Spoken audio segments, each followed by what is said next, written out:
কেন অবাক হয়ে আমি পথের বাঁকে দাঁড়িয়ে,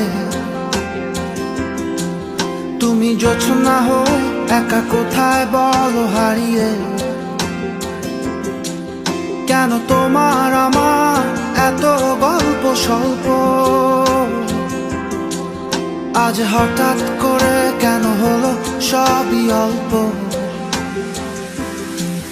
দেখো দূরের আকাশ একা কাঁদছে তোমায় ভেবে, আর মেঘের মাঝে সব ভাবনাগুলো ডুবে। কেন তোমার চোখে আমার স্মৃতি উড়ে, আজ হঠাৎ মন দিশেহারা ঘুরে ঘুরে। কেন পারি না, ভুলতে পারি না আজও তোমায়।